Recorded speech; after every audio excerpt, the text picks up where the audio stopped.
दारू पिणारे महाराष्ट्रातलेच लोक आहेत, त्याच्यामुळे त्यांच्याच खिशातले पैसे काढायचे पुन्हा. पण यांचं धोरणच ते आहे ना, एकाच्या खिशावर दरोडा घालायचा आणि त्यातलेच थोडेफार काढून इकडं योजनेच्या रूपाने द्यायचे. त्यामुळं जो दारू पिणारा माणूस आहे किंवा मद्यपान करणारा माणूस आहे त्याला भुर्दंड म्हणजे त्या कुटुंबालाच भुर्दंड आहे. त्यामुळं हे वाटीतलं ताटात आणि ताटातलं वाटीत असा हा खेळ सुरू आहे. हा केविलवाना प्रयत्न सरकारची धडपड आहे. पण मला असं वाटतं ज्या गोष्टी अंथरून पाहून सरकारने सुद्धा पाय पसरले पाहिजे. तुम्ही एवढ्या सगळ्या योजना आणि आश्वासनं कशाला देताय? आम्हाला कर्जमुक्तीचं आश्वासन दिलं शेतकऱ्यांना, लाडक्या बहिणीसाठी कुठे मोर्चा निघाला नव्हता की आम्हाला 1,500 रुपये द्या. पण निवडणुका डोळ्यासमोर ठेवून यांनी लाडक्या बहिणीची योजना आणली आणि ती मतं घेण्यासाठी ती योजना आणली. त्याच्यामुळे तिजोरीवर ताण पडला. मग आता तिजोरीवर ताण पडला तर समजा तुम्ही दारू महाग केली, आम्ही काही त्याचं विरोधही करत नाही, समर्थनही करत नाही. ते दारू पिणारे लोक हे वेगळे असतात, त्याचा आमचा काही संबंध नाही. पण आमचं म्हणणं आहे की तिजोरीवर ताण आहे तर आमदार खासदारांनी पगार घेऊ नये 5 वर्ष. आमदारांनी, माजी आमदारांनी, मंत्र्यांनी 5 वर्ष कोणताही शासकीय लाभ घेऊ नये. त्यांनी सांगावं की आम्ही लाभ घेणार नाही. कलेक्टरचा पगार, प्रधान सचिवाचा पगार, सगळ्या अधिकाऱ्यांचे पगार अर्ध्यावर आणा, किंबहुना त्यांना 25%च रक्कम द्या. राज्य अडचणीत आहे.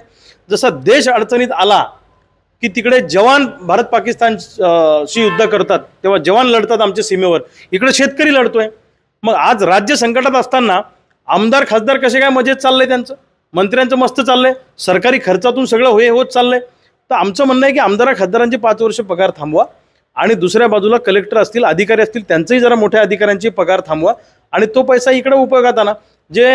जे प्रकल्प आवश्यक नाही आहेत, ज्या प्रकल्पाची लोकांची डिमांड नाही आहे, असे प्रकल्प जे तुम्ही उभे करतायत, आता नव्यानं जालना नांदेड समृद्धी महामार्ग किंवा शिवशक्ती आपलं शक्तीपीठ महामार्ग, हे जे तुम्ही उभं करताय हे थांबवा ना जरा काही वर्ष. काय फरक पडतो? आता मुख्यमंत्री महोदयांनी सांगितलं की क्रिकेटला अजून गरज पडली तर आम्ही पैसा देऊ. अरे सगळं थांबवा, शेतकऱ्यांना वाचवा, अशी आमची भूमिका आहे. शेतकऱ्याच्या खिशावर दरोडा टाकायचा, आम्हाला सोयाबीन कापसावर आमच्या दरोडा घालायचा आणि त्यात 1 लाख रुपयाचा दरोडा घालायचा आणि त्यातले 1,500 काढून बहिणीला द्यायचे. म्हणजे आमचेच पैसे आम्हाला तुम्ही देताय. तर ही दुटप्पी भूमिका सरकारची आहे. जर सरकारच्या तिजोरीत पैसा नाही तर अनेक गोष्टींवर कटोती करणं, जसं की आमदार खासदारांचे पगार थांबवणं, या बाकीच्या गोष्टी केल्या पाहिजे. सरकारी तिजोरीत पैसा नाही म्हणून एखादा आमदार काय रस्त्यावर भीक मागायला उतरला नाही. आणि माझं तर ते म्हणणं आहे की या आमदार खासदारांच्या परदेशात कोणत्या कोणत्या बँकेत पैसा आहे, स्विस बँकेत आहे का अजून कुठे, तो काळा पैसा आणा.